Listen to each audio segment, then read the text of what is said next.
Hello दोस्तों, स्वागत है आप सबका मेरे यूट्यूब चैनल असल सोशियोलॉजी में। तो आज हम दोबारा से जो है एक बार फिर आपके सामने एक नया टॉपिक लेकर के आए हैं और जिसका नाम है वेस्टर्नाइजेशन, पश्चिमीकरण। ठीक है ना। तो ये जो है process of social change in India का दूसरा टॉपिक है। इससे पहले हमने संस्कृताइजेशन पढ़ा था, तो ये उसी के अंतर्गत प्रोसेस ऑफ सोशल चेंज के अंतर्गत ही जो है आता है। यानी कि भारत में परिवर्तन की जो प्रक्रियाएं हैं उसमें जो है दूसरा नंबर वेस्टर्नाइजेशन का है। तो सबसे पहले जो है, इससे पहले जो था हमने संस्कृतिकरण को पढ़ा था, तो और आज जो है हम वेस्टर्नाइजेशन को देखेंगे, पश्चिमीकरण को देखेंगे। ठीक है, तो आइए देखते हैं क्या क्या चीजें हैं इसके अंदर। परिवर्तन आधुनिक समाज का एक विशिष्ट लक्षण है। परिवर्तन की गति और व्यापकता का आश्चर्यजनक विस्तार हुआ है। भारत में सामाजिक परिवर्तन लाने वाली विभिन्न प्रक्रियाओं में पश्चिमीकरण की प्रक्रिया का सबसे महत्वपूर्ण स्थान है। ठीक है ना। तो हम जैसे कि पश्चिमीकरण पर बात कर रहे हैं आज, तो इसका जो है सामाजिक परिवर्तन में जो है इसका महत्वपूर्ण स्थान माना जाता है, क्योंकि भारतीय समाज एवं संस्कृति का शायद ही कोई ऐसा पक्ष होगा जो पश्चिमीकरण की प्रक्रिया द्वारा प्रभावित नहीं हुआ है।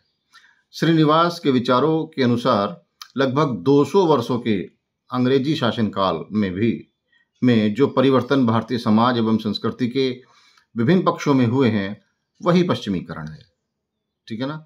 अब इन्होंने जो बताया है कि यानी कि जो 200 वर्षों का जो शासनकाल था, लगभग जो है अंग्रेजों का जो कार्यकाल था, तो उस समय भारतीय समाज एवं संस्कृति के विभिन्न पक्षों में जो परिवर्तन हुए, ठीक है ना, हमारे रहन सहन में परिवर्तन हुए, हमारे जो है पहनावे में परिवर्तन हुए, हमारे खान पान में परिवर्तन हुए, तो उन्हीं को ही जो है इन्होंने पश्चिमीकरण जो है उसकी जो संज्ञा है वो पश्चिमीकरण इन्होंने कहा है उसको। ठीक है ना। अतः भारत में पश्चिमीकरण का श्रेय अंग्रेजी शासनकाल को ही जाता है। ठीक है ना। जैसे कि अभी भी हमने बात की कि जो अंग्रेजी शासनकाल है, तो पश्चिमीकरण का जो श्रेय है वो पूरे का पूरा अंग्रेजी शासनकाल को ही जाता है। यानी कि जब अंग्रेज आए और उन्होंने जो है हमारे भारत में आकर के क्या क्या परिवर्तन किए और उनसे जो है भारतीय लोग किस प्रकार से प्रभावित हुए, है ना, उनको देख देख के हम लोगों ने पता नहीं क्या क्या सीखा, रहन सहन, खान पान और पता नहीं क्या क्या चीज़ें, तो उसी को ही जो है हम पश्चिमीकरण कहते हैं। पश्चिमीकरण का मतलब है पश्चिमी देशों से आने वाली जो संस्कृति है, जो कल्चर है, उसको जब हम अडॉप्ट करते हैं तो उसको जो है संस्कृतिकरण कहते हैं। क्योंकि अंग्रेज पश्चिम से ही थे, तो और जो अंग्रेज आए और उनके द्वारा जो भी कुछ हमें यहाँ सिखाया गया, जो भी या फिर जो हमने उनसे सीखा, उसी को ही जो है हम पश्चिमीकरण के नाम से जानते हैं। अब यह है पश्चिमीकरण की प्रक्रिया। तो देखते हैं, संस्कृतिकरण तथा पश्चिमीकरण की अवधारणाएं भारत के सुप्रसिद्ध समाजशास्त्री एम एन श्रीनिवास द्वारा भारतीय संदर्भ में प्रतिपादित की गई हैं। ठीक है ना। संस्कृतिकरण जैसे कि हमने पहले पढ़ा और पश्चिमीकरण पर हम आज प्रकाश डाल रहे हैं। तो ये दोनों ही जो है एम एन श्रीनिवास द्वारा प्रतिपादित हैं और एम एन श्रीनिवास ने जो है इनको बताया है। जब हम जानते हैं कि पश्चिमी देश अधिक विकसित हैं तथा तकनीकी इत्यादि में गैर पश्चिमी देशों, विशेष रूप से एशिया, अफ्रीका तथा लैटिन अमेरिका के अधिकांश देशों से अधिक विकसित हैं, जब कभी किसी पश्चिमी समाज एवं संस्कृति का किसी गैर पश्चिमी देश से संपर्क होता है, तो पश्चिमी देशों की संस्थाओं, ज्ञान, विश्वासों, मूल्यों तथा तकनीकी का जो प्रभाव गैर पश्चिमी देश पर पड़ता है, उसके लिए पश्चिमीकरण शब्द का प्रयोग किया जाता है। ठीक है ना। जैसा कि इसमें स्पष्ट लिखा है कि क्या लिखा है कि ये जो है जब कभी किसी पश्चिमी समाज एवं संस्कृति का किसी गैर पश्चिमी देश से संपर्क होता है, तो पश्चिमी देश की संस्थाओं, ज्ञान, विश्वासों, मूल्यों तथा तकनीकी का जो प्रभाव गैर पश्चिमी देशों पर पड़ता है, उसके लिए पश्चिमीकरण शब्द का प्रयोग किया जाता है। संक्षेप में हम कह सकते हैं कि पश्चिमीकरण किसी गैर पश्चिमी देश में पश्चिमी देश के संपर्क के परिणाम स्वरूप आने वाले परिवर्तनों से संबंधित एक प्रक्रिया है। ठीक है ना। जैसे कि हमने कहा कि जब तक कि हम पश्चिमी देशों के संपर्क में नहीं आएंगे, जब तक हमारे ऊपर पश्चिमीकरण का प्रभाव नहीं पड़ सकता है। ठीक है। तो जैसे कि अंग्रेज ही हमारे यहाँ आ गए थे और उन्होंने लगभग 200 वर्षों तक हमारे यहाँ शासन किया, हम लोगों को गुलाम बना करके रखा। तो उन्होंने ही जो है बहुत सारी चीज़ें भारत में जो है, जब वो गए तो बहुत सारी चीज़ें जो है यहाँ पर छोड़ करके चले गए। और वो जो चीज़ छोड़ करके जो गए हैं, वो चीज़ें जो है बहुत सारी जो है हम लोगों ने अडॉप्ट कर ली, हम लोगों ने उनको जो है अपना लिया, और इसी को ही जो है हम पश्चिमीकरण कहते हैं। इसके बाद जो पश्चिमीकरण का अर्थ है और एवं परिभाषाएं हैं, तो इसको हम देख लेते हैं। पश्चिमीकरण पश्चिमी देशों के प्रभाव के परिणाम स्वरूप गैर पश्चिमी देशों में होने वाले परिवर्तन की एक प्रक्रिया है। जैसे कि ये जो पहली वाली लाइन है, यही जो है बार बार जो है आ रही है, और इसी को ही जो है पश्चिमीकरण कहते हैं। पश्चिमीकरण पश्चिमी देशों के प्रभाव के परिणाम स्वरूप किसी गैर पश्चिमी देशों में होने वाले परिवर्तनों की एक प्रक्रिया है। ठीक है, पश्चिमी देशों की तकनीकी, संस्थाओं, ज्ञान, विश्वासों तथा मूल्यों का प्रभाव गैर पश्चिमी देशों की तकनीकी, संस्थाओं, ज्ञान, विश्वासों तथा मूल्यों पर पड़ता है। तो इसी को ही जो है हम पश्चिमीकरण कहते हैं, है ना। तो उनके द्वारा उनके व्यक्त करने के लिए पश्चिमीकरण शब्द का प्रयोग किया जाता है। इसे निम्न वर्णित प्रकार से परिभाषित किया गया है। ठीक है, तो इसकी कुछ परिभाषाएं हैं, एक दो वैज्ञानिकों के अनुसार जो है हमने बताई हैं। तो सबसे पहली जो परिभाषा है वो है श्रीनिवास के अनुसार, एम.एन. श्रीनिवास के अनुसार। ठीक है, तो श्रीनिवास ने क्या बताया, पश्चिमीकरण शब्द से अभिप्राय किसी पश्चिमी देश के साथ दीर्घकालिक संपर्क, ठीक है ना, के परिणाम स्वरूप गैर पश्चिमी देश में होने वाले परिवर्तनों से, ठीक है, 200 वर्षों के अंग्रेजी शासनकाल के परिणाम स्वरूप या फलस्वरूप भारतीय समाज और संस्कृति में होने वाले परिवर्तनों के लिए अन्यत्र मैंने पश्चिमीकरण शब्द का प्रयोग किया। ठीक है ना, स्पष्ट है सारी की सारी चीजें, बहुत कुछ भी जो है इसमें नया नहीं है। और यह शब्द प्रौद्योगिकी, संस्थाओं, विचारों, मूल्यों आदि विभिन्न स्तरों पर होने वाले परिवर्तनों को आत्मसात करता है। ठीक है, और इनकी जो है किताब थी एम.एन. श्रीनिवास की, वो थी social change in modern India. तो उसमें जो है इन्होंने पश्चिमीकरण की परिभाषा को दिया है, social change in modern India में। ठीक है, और जो ये परिभाषा है लिंच के अनुसार है। लिंच ने क्या बताया, पश्चिमीकरण में पश्चिमी पोशाक, खान पान, तौर तरीकों, शिक्षा, विधियों, खेलों तथा मूल्यों को स्वीकार करना सम्मिलित किया जाता है। ठीक है ना, जैसे कि हमने शुरू में ही बात की थी कि जब यहाँ पर जो है अंग्रेज लोग आए, ठीक है, तो उनके खान पान को हमने सीखा, उनका रहन सहन को हमने सीखा, है ना, वो किस प्रकार के कपड़े पहनते हैं, वो सारी की सारी चीज़ें हमने सीखी, तौर तरीके सीखे, है ना। उनकी एजुकेशन प्रणाली को भी हमने अब जो है अपनाया, लाड़ में काले की थी जो है। ठीक है, तो उसी के फिर वो जब सारी की सारी चीज़ें हमने सीख ली हैं, तो यही जो प्रोसेस है, यही जो प्रक्रिया है, तो इसी को ही जो है संस्कृतिकरण कहा जाता है। ठीक है ना, यह वस्तुतः एम.एन. श्रीनिवास का ही कथन है जिसे लिंच ने अपनी परिभाषा में दिया है। ठीक है ना, ये जो है लिंच ने जो है एम.एन. श्रीनिवास से ही जो है ये चीज़ें ली हैं, और इनकी किताब थी लिंच की द पॉलिटिक्स ऑफ अनटचेबिलिटी। ठीक है, तो उसमें जो है इन्होंने इस डेफिनेशन को दिया है। पश्चिमीकरण की परिभाषाओं से इसका अर्थ जो है स्पष्ट हो जाता है। यह पश्चिमी देशों के संपर्क के परिणाम स्वरूप गैर पश्चिमी देशों में होने वाली परिवर्तन की एक प्रक्रिया, यानी कि जब पश्चिमी करण जो है वास्तव में है क्या, कि जब पश्चिमी देश किसी गैर पश्चिमी देशों के संपर्क में आ जाते हैं, तो जब उसमें परिवर्तन होते हैं, तो उसी को ही जो है पश्चिमीकरण कहा जाता है। ठीक है, अब पश्चिमीकरण एवं भारत में सामाजिक परिवर्तन।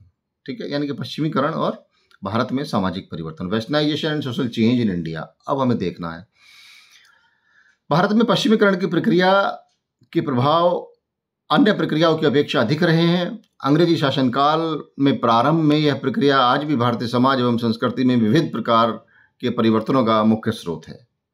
पश्चिमीकरण के परिणाम स्वरूप भारतीय समाज एवं संस्कृति पर पड़ने वाला प्रमुख प्रभाव निम्न प्रकार है। तो जो पहला प्रभाव है वो है अनेक कुरीतियों की समाप्ति। ठीक है, यानी कि पश्चिमीकरण जो है एक इस तरह की एक जो है क्या कहें अवधारणा है, वो जो है जो पुरानी कुरीतियां हमारे समाज में चल रही हैं ना, उनको समाप्त करने का काम करती है। ठीक है ना, क्या है देखते हैं। पश्चिमीकरण के कारण मानवतावादी एवं समानतावादी मूल्यों में वृद्धि का एक परिणाम यह भी हुआ है कि इससे जागरूक भारतीय जनता की सहायता से भारतीय समाज में प्रचलित अनेक कुरीतियों को समाप्त करने में सफलता मिली है। ठीक है ना। यानी कि पहले बहुत सारी हमारे समाज में कुरीतियाँ थी, और जब पश्चिमीकरण को हमने अपनाया और जब हम इसके संपर्क में आए तो हमने जो है ये देखा कि ये बहुत जो है गलत जो है हमारे समाज में हो रहा है। तो फिर उनसे जो है निजात हम लोगों ने पाई और उनको जो है एक कुप्रथा के रूप में हमने माना और फिर उनको जो है अपने समाज से हटा दिया, है ना। कौन कौन सी हैं वो चीज़ें? 19वीं शताब्दी के पूर्वार्ध में जो कुरीतियाँ समाप्त की गई उनमें सती प्रथा, ठीक है, 1829 में जो है ये खत्म हुई। सती प्रथा जो है बहुत बेकार की प्रथा थी। यानी इसमें जो है अगर किसी महिला का पति जो है मर जाता था या उसकी डेथ हो जाती थी तो उस महिला को भी उस पति के साथ ही जो है जला दिया जाता था, है ना। अंतिम संस्कार के समय जो है पति और पत्नी को दोनों को एक साथ, ये इस प्रकार की प्रथा थी जो कि कहें तो कुप्रथा ही थी एक प्रकार से समाज में, है ना। अगला क्या है? बालिका हत्या। बालिका हत्याएं होती थी, ठीक है। मानव बलि यानी कि आदमियों की बलि चढ़ाई जाती थी, तथा दास प्रथा। दास प्रथा जो है 1833 में, ठीक है, की समाप्ति उल्लेखनीय है, ठीक है। बाल विवाह की समाप्ति, विधवा पुनर्विवाह, ठीक है, की मान्यता तथा हिंदू विवाह अधिनियम का पारित होना भी काफी सीमा तक पश्चिमीकरण का ही प्रभाव है, ठीक है। तो ये जो कुछ नई नई चीजें आई निकल करके, है ना, विधवा पुनर्विवाह, ठीक है, हिंदू विवाह अधिनियम, बाल विवाह की समाप्ति हो गई। तो ये सारी की सारी चीजें जो है पश्चिमीकरण के कारण ही जो है उत्पन्न हुई और इनसे जो है समाज को एक नई दिशा और कहें कि जो महिलाएं हैं उनको जो है एक नया जीवन और मिलने का जो है एक प्रयास जो है समाज में हुआ और जो है बहुत काफी सार्थक हुआ और आज भी जो है काफी हद तक ये सब चीजें समाज में पाई जाती हैं, विराजमान है। इतना ही नहीं, आज हिंदुओं में विवाह विच्छेद को सरल बनाने की मांग भी पश्चिमी सभ्यता का प्रभाव ही है, ठीक है ना। विवाह विच्छेद को सरल बनाना यानी कि अगर कोई पति पत्नी आपस में अगर उनका सामंजस्य सही नहीं बैठ रहा है तो वो अलग हो जाएं, ठीक है ना। क्यों एक दूसरे के साथ जो है जबरदस्ती का जीवन व्यतीत कर रहे हैं। तो ये भी जो है पश्चिमीकरण की ही जो है देन है। तो इसको जो है सरल बनाने का प्रयास किया जा रहा है।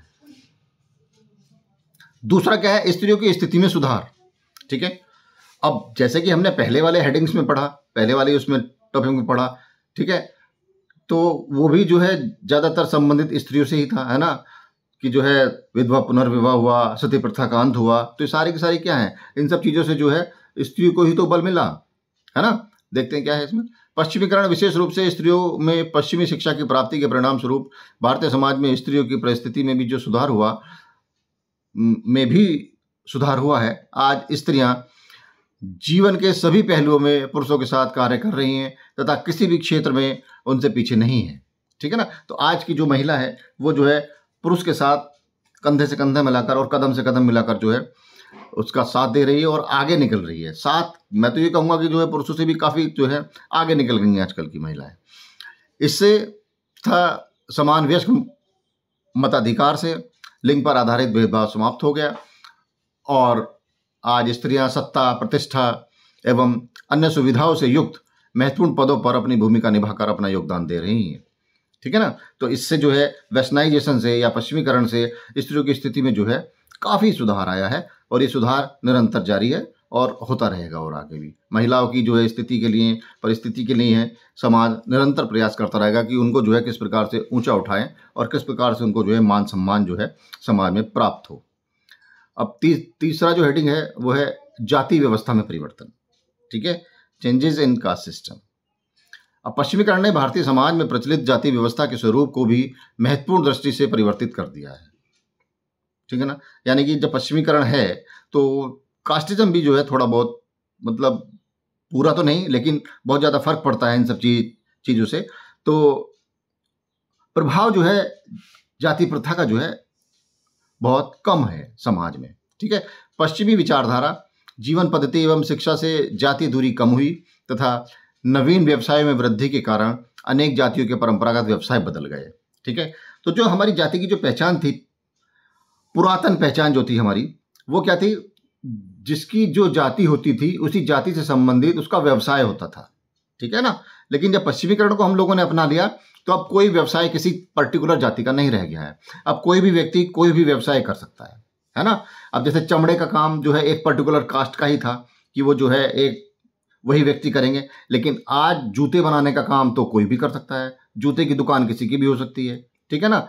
चने कोई भी बेच सकता है, जरूरी नहीं कि वही पर्टिकुलर जो कास्ट का आदमी वही चने बेचेगा, ठीक है। तो कोई भी व्यक्ति कोई भी व्यवसाय को जो है अपना सकता है।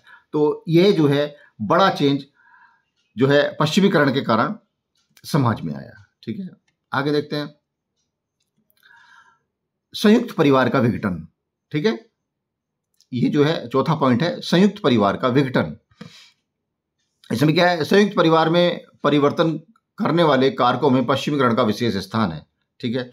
आज पढ़े लिखे युवक एवं युवतियां संयुक्त परिवारों के बंधनों में नहीं रहना चाहते, जिससे संयुक्त परिवार अनेक एकाकी परिवारों में विभाजित होते जा रहे हैं। परिवार नियोजन, परिवार के आकार के पतन, माता पिता एवं बच्चों के पारस्परिक संबंधों में परिवर्तन तथा पारिवारिक विघटन पश्चिमीकरण के ही परिणाम है, ठीक है। जब हम जो है एजुकेटेड हो जाते हैं, अच्छी एजुकेशन जब हम लोग प्राप्त कर लेते हैं, तो हम लोगों को जो है, अब जैसे कि हम किसी गांव के हैं, है ना, किसी गांव में रह रहे हैं, तो हमने अच्छी एजुकेशन प्राप्त कर ली, तो अब हम एजुकेशन का फ़ायदा कब उठा पाएंगे, जब हम गांव को छोड़ के अपनी एजुकेशन के अकॉर्डिंग कोई जॉब ढूंढेंगे या किसी काम को जो है हम लोग करेंगे। तो काम जो है गांव में तो मिलने से रहा है ना, तो गांव को छोड़ेंगे, है ना, पलायन करेंगे गांव से। इसको जो है मोबिलिटी कहते हैं, ठीक है। तो जब हम इस प्रकार से जब हम एक सारे के सारे काम करेंगे, तो जो हम संयुक्त परिवार में जो बंधे हुए हैं, ठीक है, उससे जो है हमारा नाता थोड़ा सा टूट जाता है और हम जो है एकाकी परिवारों की तरफ आ जाते हैं, ठीक है। उसका जो मेन जो रीज़न है, सबसे बड़ा जो कारण है, वो ये है पश्चिमी शिक्षा, है ना। यानी कि जो वेस्टर्न एजुकेशन है, जब हम अडॉप्ट कर लेते हैं या हम ग्रहण कर लेते हैं, तो हम जो है चाहकर भी जो है संयुक्त परिवार में नहीं रह सकते हैं। अपने काम के लिए या किसी और भी चीज़ के लिए जो है हमें अपने घर को छोड़ करके, अपने गांव को छोड़ करके शहरों में जाना ही पड़ेगा और अच्छे अवसर जो है तलाशने पड़ेंगे, ठीक है ना। तो अब अगला नंबर जो है, विवाह की संस्था में परिवर्तन। विवाह की संस्था में भी बहुत जो है परिवर्तन देखने को मिला है। देखते हैं, पश्चिमीकरण ने जाति एवं संयुक्त परिवार के साथ साथ विवाह की संस्था को भी प्रभावित किया है। पश्चिमी संस्कृति के प्रभाव एवं पश्चिमी शिक्षा के प्रचलन ने हिंदू विवाह से संबंधित मान्यताओं में परिवर्तन हुआ। आज विवाह संस्कार की अपेक्षा समझौते का रूप ग्रहण करता जा रहा है, ठीक है ना। पहले हमारा जो विवाह था एक संस्कार जो है, हिंदू विवाह को एक संस्कार जो है माना जाता है, लेकिन आज के समय में वेस्टर्न युग में अगर हम कहें तो जो है ये केवल कॉन्ट्रैक्ट बन करके रह गया, यानी कि समझौता हम लोग करते हैं, है ना, संस्कार नहीं मानते हैं, ठीक है ना। तथा तलाक की दर भी निरंतर वृद्धि होती जा रही है, यानी कि तलाक की दरों में भी जो है निरंतर वृद्धि होती जा रही है। बाल विवाह की समाप्ति, विधवा पुनर्विवाह को मान्यता तथा अंतरजातीय विवाह को प्रोत्साहन देने में पश्चिमीकरण का विशेष योगदान रहा है, ठीक है ना। तो विवाह की संस्था में परिवर्तन क्या हुआ कि जो संस्कार के रूप में हम लोग विवाह को मानते थे, आजकल जो है वो सब चीज़ें नहीं मानी जाती हैं और इंटरकास्ट मैरिजेज होने लगी हैं। यानी कि पहले जो है बहुत इस चीज़ को जो है अच्छा नहीं माना जाता था कि अगर हम अपनी जाति से किसी गैर जाति में जो है विवाह करें तो वो जो है बहुत ज़्यादा अच्छा नहीं माना जाता था। लेकिन आज जो है वेस्टर्न युग में आज सारे की सारी चीज़ें जो हैं ये सब हो रही हैं और हम जो है किसी भी जाति में, किसी भी धर्म में शादी जो है कर लेते हैं। तो इसका जो कारण है वो केवल और केवल वेस्टर्नाइजेशन है। वेस्टर्नाइजेशन के द्वारा ही जो है हम ये सारी की सारी चीज़ें जो है कर पा रहे हैं, ठीक है ना।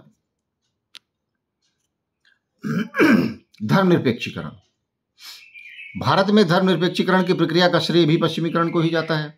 वास्तव में कुछ विद्वान तो इसे पश्चिमीकरण का ही अंग मानते हैं, ठीक है ना।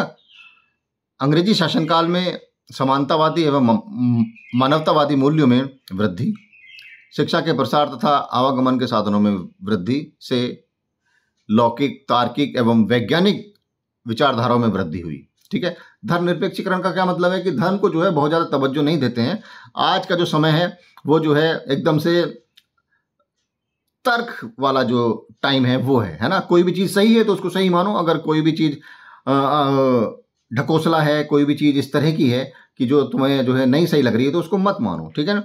तो इसके भी कारण यही है कि हम लोग जब ठीक ठाक एजुकेटेड हो गए हैं तो हम जो है बहुत सारे आडंबरों में, बहुत सारी जो है इस तरह की कुप्रथाओं में जो है विश्वास नहीं करते हैं, और जो चीज़ सही है उसको जो है तर्क के आधार पर, बुद्धि के आधार पर, लौकिकता के आधार पर जो है इसको सही मानते हैं। इसी को ही जो है धर्मनिरपेक्षीकरण कहते हैं, ठीक है ना।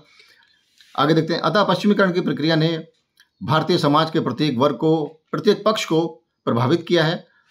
इसलिए यह भी कहा जा सकता है कि भारत में हुए किसी भी प्रकार के परिवर्तन का स्रोत पश्चिमीकरण में ढूंढा जा सकता है। यानी कि कोई भी परिवर्तन अगर आ रहा है, ठीक है ना, किसी भी प्रकार का अगर कोई चेंज आ रहा है तो हम कह सकते हैं कि ये जो चेंज है ये वेस्टर्नाइजेशन के कारण है ना। अगर कोई भी परिवर्तन आता है तो हम ये मान सकते हैं कि हाँ ये जो है वेस्टर्नाइजेशन के कारण या पश्चिमीकरण के कारण है। समाज में कोई भी परिवर्तन अगर हमें नया दिखता है तो हम कह सकते हैं, जनरली कह सकते हैं कि ये जो है वेस्टर्नाइजेशन के कारण ही है, ठीक है ना। Thanks for watching. Please like, share and subscribe. बच्चों, अपने दोस्तों को और मित्रों को वीडियो जो है ज़्यादा से ज़्यादा शेयर करें, जिससे कि जो है उनको भी जो है इन सब चीज़ों का फ़ायदा मिल सके, ठीक है। तो मिलते हैं अगली वीडियो में। थैंक्स।